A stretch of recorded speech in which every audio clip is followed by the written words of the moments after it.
Hello student, आप सभी का स्वागत है आपके अपने चैनल राहुल स्टडी क्लासेस में। आज हम कक्षा 10 का गणित पढ़ेंगे, वो भी राजीव प्रकाशन की जो न्यू अपडेट होकर आई है। तो अब जो बच्चे चित्रा से, मनोहर रे के बुक से पढ़ते हैं वो एक बार राजीव प्रकाशन की बुक से जरूर पढ़ें। चलिए दोस्तों, आज हम शुरुआत करते हैं। अब हम आ जाते हैं कि आपको मोस्ट इम्पॉर्टेंट टॉपिक क्या है। चैप्टर शुरू करने से पहले आपको थोड़ी जानकारी के लिए बता देते हैं। वास्तविक संख्याएं। वास्तविक संख्याओं में प्रमेय और अप्रमेय संख्याएं शामिल होती हैं। वास्तविक संख्याओं को हम संख्या रेखा पर दर्शाया जा सकते हैं। भाग संख्या, जिनका गुणनखंड 2 से अधिक हो, भाग संख्या कहलाती हैं। जैसे 4 1 से भी विभाजित होगा, 2 से भी होगा और स्वयं से होगा, इसलिए यह भाज्य संख्या है। 6 1 से विभाजित होगा, 2 से होगा, 3 से होगा और स्वयं संख्या से स्वयं से होगी, यानी कि 6 से, इसलिए यह भाज्य है। क्योंकि इनका गुणनखंड 2 से अधिक है, इसलिए हम कह सकते हैं कि यह भाज्य संख्या है। बात आती है अभाज्य संख्या की। जिनका गुणनखंड केवल 2 हो, वो संख्या अभाज्य संख्या कहलाती है। जैसे 7 1 से विभाजित होगा, स्वयं से होगा, यानी कि 7 से। 11 1 से विभाजित होगा, स्वयं से होगा, यानी कि 11 से, इसलिए इनका गुणनखंड सिर्फ 2 है। हम कह सकते हैं कि ये अभाज्य संख्या है। सबसे छोटी भाज्य संख्या 4 होती है।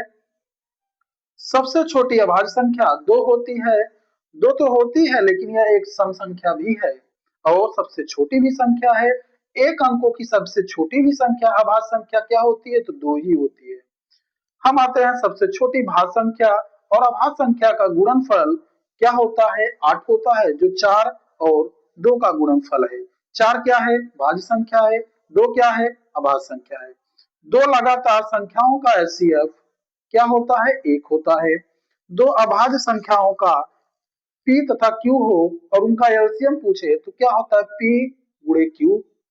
पाई, इसको हम पाई पढ़ते हैं। पाई एक संख्या है। पाई एक क्या है, अपरिमेय संख्या है। इसके बाद आता है आपका कि 3.27 3.27 पर बार लगा है। यह एक संख्या है।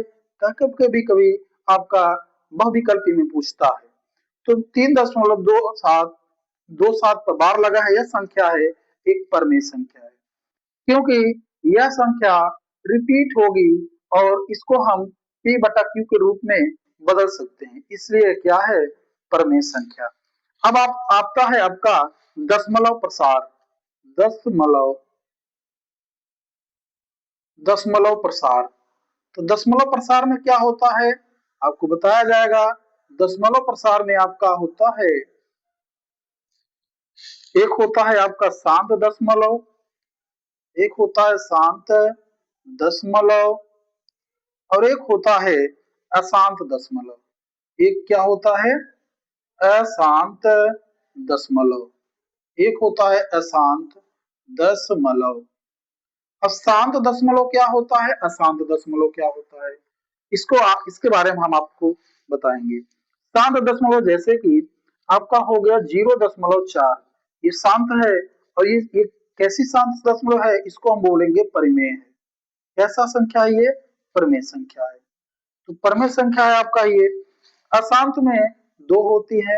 एक आपका होगा, अशांत भी 2 प्रकार के होते हैं। एक होता है आवर्ती अशांत दशमलव, आवर्ती आवर्ती अशांत दशमलव, और दूसरा होता है अनावर्ती अनावर्ती अशांत दशमलव।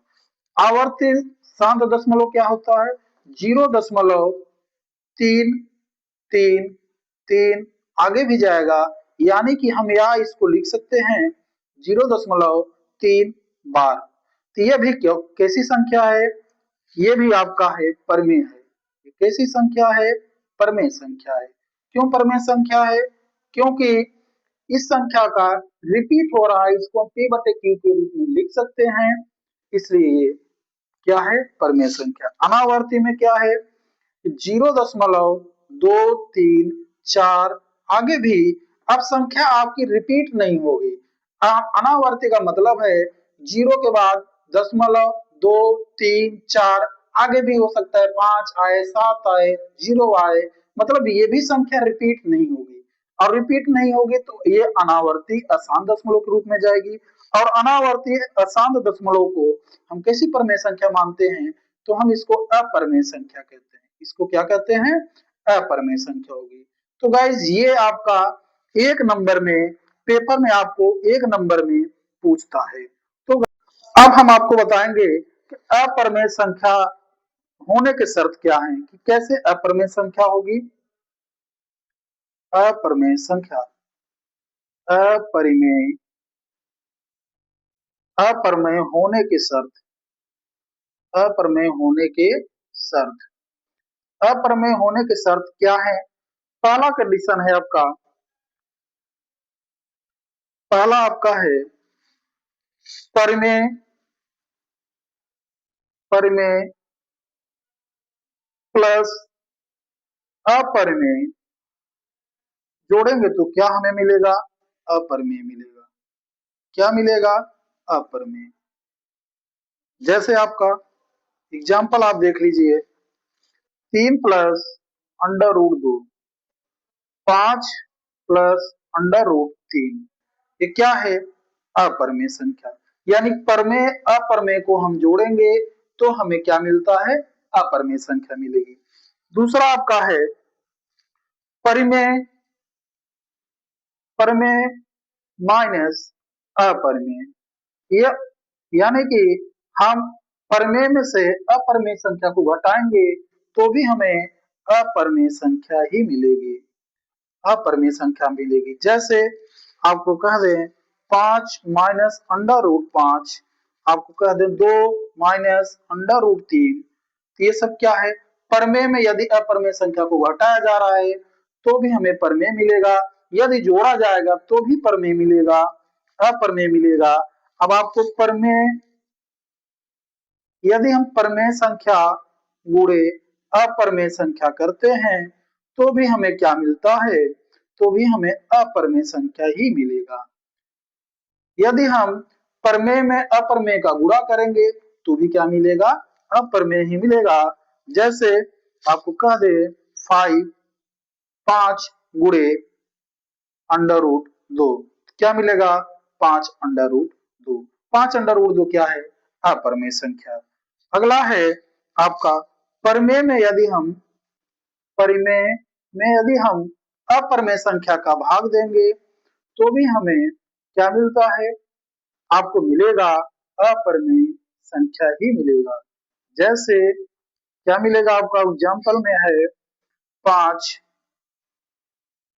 भागे अंडर रूट 3, तो हमें क्या मिलेगा? यदि हम परमेय अपरमेय संख्या को अपरमेय संख्या में भाग देंगे तो भी हमें एक अपरमेय संख्या ही मिलेगा। ऐसे ही आपका परमेय होने के भी शर्त हैं। यदि हम परमेय में इसी प्रकार हम कह सकते हैं, इसी प्रकार से, इसी प्रकार से परिमेय, परिमेय प्लस माइनस परिमेय, तो जोड़ेंगे तो हमें क्या मिलेगा? आपका परिमेय ही मिलेगा।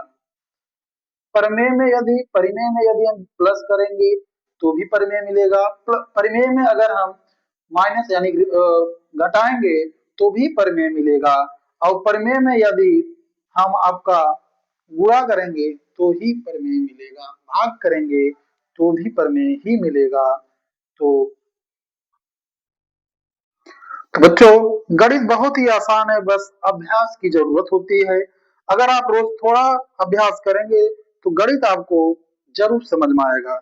अगर आपको यह वीडियो अच्छा लगा हो तो वीडियो को लाइक करें, अपने दोस्तों के साथ शेयर करें और हमारे चैनल को सब्सक्राइब करें।